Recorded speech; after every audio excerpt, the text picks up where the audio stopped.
Hello, and welcome to the turbulent world of Middle East soccer, or Mideast Soccer podcast. I'm your host, James Dorsey.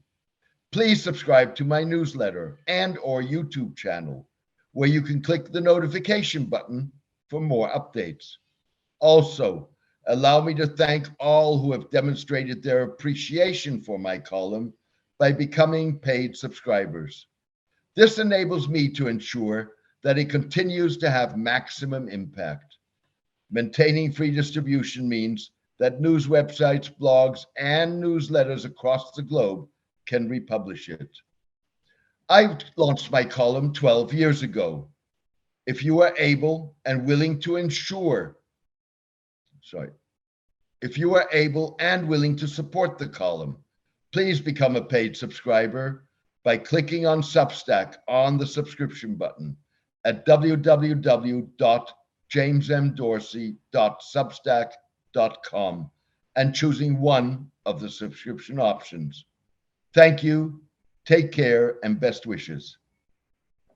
Russia's invasion of Ukraine has blown new life into Turkey's vision of a Turkic world that stretches from Anatolia to Xinjiang in northwestern China. Central Asia now resembles the 1990s, when there was a huge competition between global and regional powers for influence over the resource-rich region. The shadow of Russia on the region, coupled with the desire of Central Asian states to counterbalance Russia and China, has helped further foster relations between Turkey and the Central Asian states on politics and defense, said Eurasia scholar Isik Kuscu Bonnenfant. Opportunity for Turkey may be beckoning, but geopolitical minefields pockmark it. For starters, Turkey's successful development of a battle-proven killer drone makes it a party to conflicts in Central Asia and a de facto participant in wars in the Caucasus, where Turkey is interested in good relations with Azerbaijan, but also its arch-enemy, Armenia. Kyrgyzstan and Ukraine's use of Turkish Bayraktar TB2 combat drones in the Central Asian states' border clashes with Tajikistan and the war against Russia has sparked controversy. Even before the latest clashes, Kyrgyzstan unsuccessfully sought to delay, if not block, the sale of Turkish drones to Tajikistan. In April, Kyrgyz Foreign Minister Jimbek Karubayev told Parliament that Turkey had responded to the request by Kyrgyzstan by saying that it was business. Even so, Turkey and Tajikistan have yet to ink a deal. Remarkably, Mr. Erdogan, like his Chinese and Russian counterparts, made no concerted effort to end the border clashes, the most serious Central Asian military conflict since the 1991 dissolution of the Soviet Union. Even though he was a mere 320 kilometers away from the battlefield when he attended the Shanghai Cooperation Organization summit in September. Ukraine is an even larger minefield for Turkey, not only because of the sale of drones, but also given plans to build a Turkish drone manufacturing facility in the war-torn country, and Turkish links to ethnic Turks in Crimea. In August, Turkish President Recep Tayyip Erdogan called on Russia to return Crimea to its rightful owners. Russia annexed Crimea in 2014. Referring to the Crimean Tatars, Mr. Erdogan told Russian President Vladimir Putin, "These are our descendants, at the same time, the people who are living there. If you were to take this step forward, if you could leave us, you would also be relieving the Crimean Tatars and Ukraine as well." Complicating affairs, a coalition of tens of Caucasian civil society groups in Turkey is helping Russians fleeing to Turkey to avoid military service after Mr. Putin announced a mobilization. Turkey is home to 4 million Turkish nationals whose roots are in the Caucasus.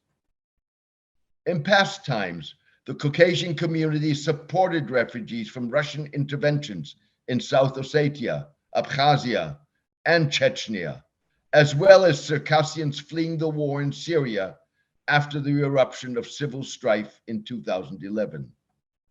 The support for Russians refusing to fight in Ukraine came as Ukrainian President Volodymyr Zelensky appealed to Russian ethnic peoples to resist the Kremlin's military call-up.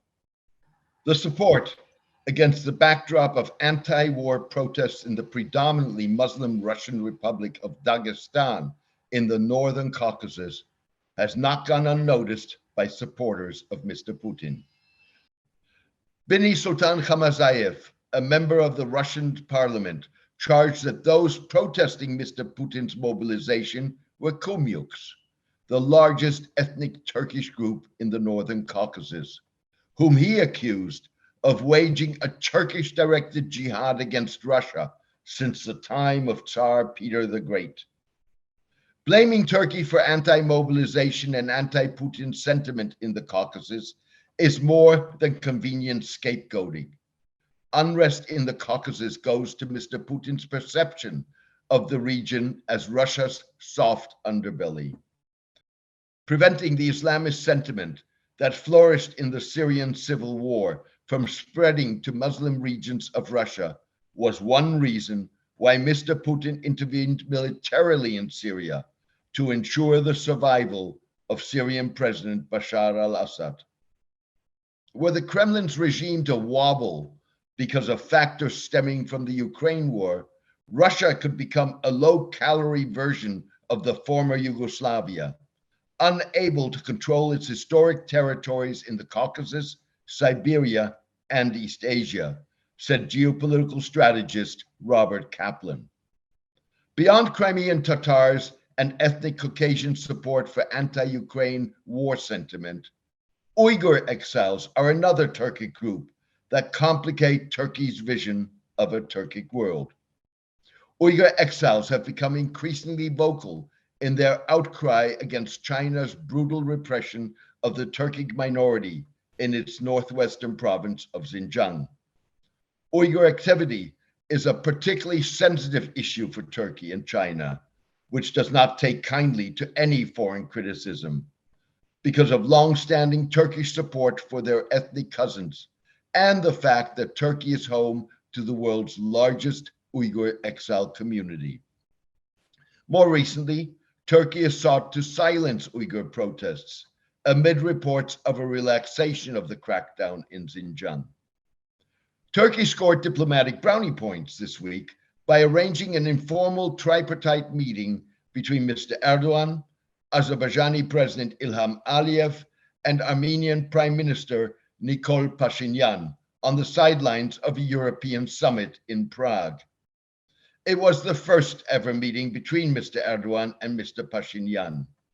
Turkey, which supported Azerbaijan in the 2020 Caucasus War against Armenia and renewed clashes in September, has not had diplomatic or commercial ties with Armenia since the 1990s. The two countries, despite differences over the deaths of 1.5 million people, Armenia says were killed in 1915 by the Ottoman Empire, the predecessor of modern Turkey, have been seeking to reestablish ties since early this year.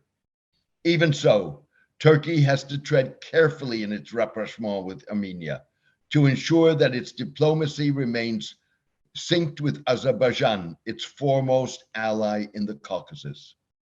Turkey's positioning of itself as the protector of Turkic and Muslim interests may not be enough to match Chinese progress on the ground in Central Asia, even if it stands to benefit from the scramble to operationalize an alternative trans-European transport corridor from China to Europe that would circumvent Russia by traversing independent former Soviet republics.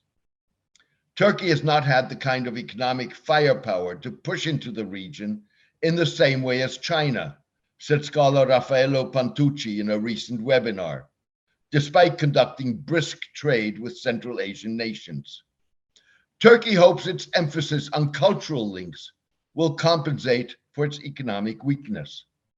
Last week, Turkey became the first non-Central Asian country to host the World Nomadic Games, a competition dedicated to the region's ethnic sports. The games were opened by Mr. Erdogan, whose son Bilal heads the World Ethno-Sports Confederation. Hosting sports organizations of this scale is a crucial aspect of soft power. It focuses on intangible heritage worth saving, said sports economist Sabahattin Davicioglu. Thank you for joining me today. I hope you enjoyed the podcast. Also, thank you to all who have demonstrated their appreciation for my column by becoming paid subscribers. This allows me to ensure that it continues to have maximum impact. Maintaining free distribution means that news websites, blogs, and newsletters across the globe can republish it. I launched my column 12 years ago.